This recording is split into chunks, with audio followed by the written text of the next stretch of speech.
خلیج فارس کے پانیوں میں ڈالر غرق ہو چکا ہے اور پیٹرو ڈالر کا جو ایک بت تراشا گیا تھا امریکہ کی جانب سے کہ تمام تیل کی جو تجارت دنیا میں ہوگی وہ ڈالرز میں ہوگی، وہ بھی اب بت پاش پاش ہو چکا ہے۔ اور اسی کے ساتھ آبنائے ہرمز پر ایک مہر بھی ثبت ہو گئی ہے سیکیورٹی کی ایران کی جانب سے کہ اس آبنائے ہرمز کو اب کوئی نہیں کھلوا سکتا، یہ صرف ایران کے کنٹرول میں تھی، ہے اور رہے گی۔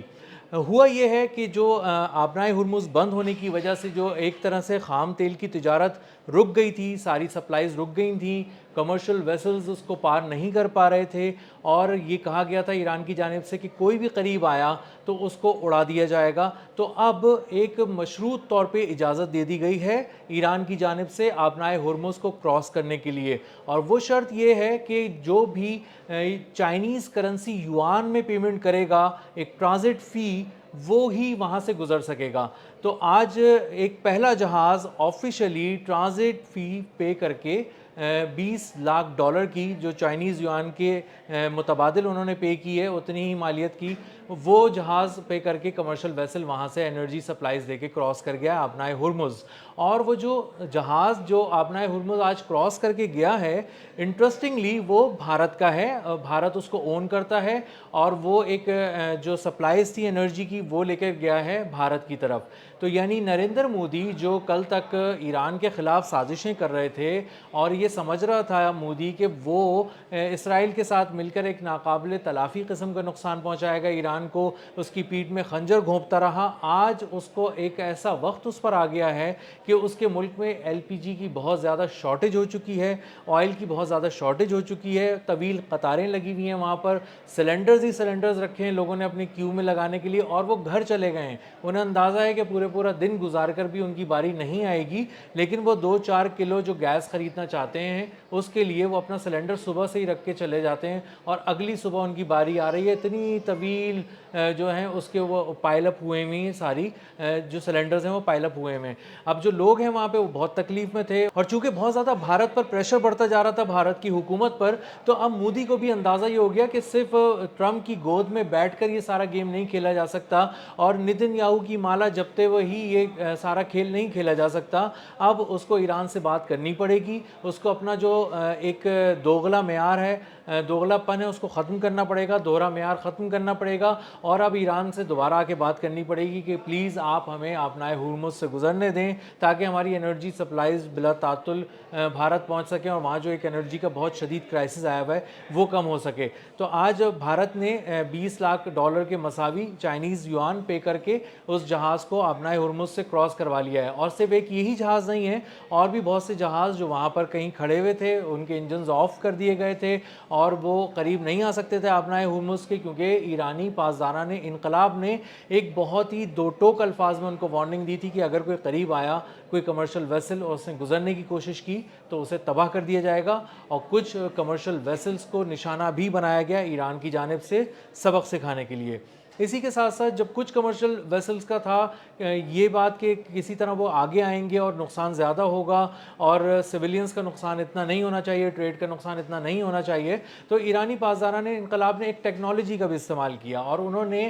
جو کمرشل ویسلز تھے ان کے جو جی پی ایس سسٹم تھے ان کو جیم کر دیا سیٹلائٹس کے ساتھ، اور وہ ان کی نیویگیشن کو چکرا کر رکھ دیا، تو وہ ایک طرح سے اندھے ہو گئے، ان کو سمندر میں راستہ نہیں ملنے لگا، نہیں نظر آیا، اور اس کے بعد انہیں وہ اس بات پہ مجبور ہوئے کہ وہ اپنے آپ کو کسی ایک کنارے پر رکھیں اور وہاں پر اپنے انجن کو آف کر دیں، اور وہاں پر بالکل ایران کے پاسداران انقلاب کی جانب سے جو ایران کی نیوی ہے اس سے کوئی مڈبھیڑ کسی طرح کی بھی ان کی نہ ہو، تو انہوں نے ان کی ہدایات پر عمل کرنا شروع کر دیا اور آبنائے ہرمز کو کراس نہیں کیا۔ دوسری طرف ٹرمپ اصل میں بہت زیادہ زور دے رہے تھے کہ وہ اپنی بحری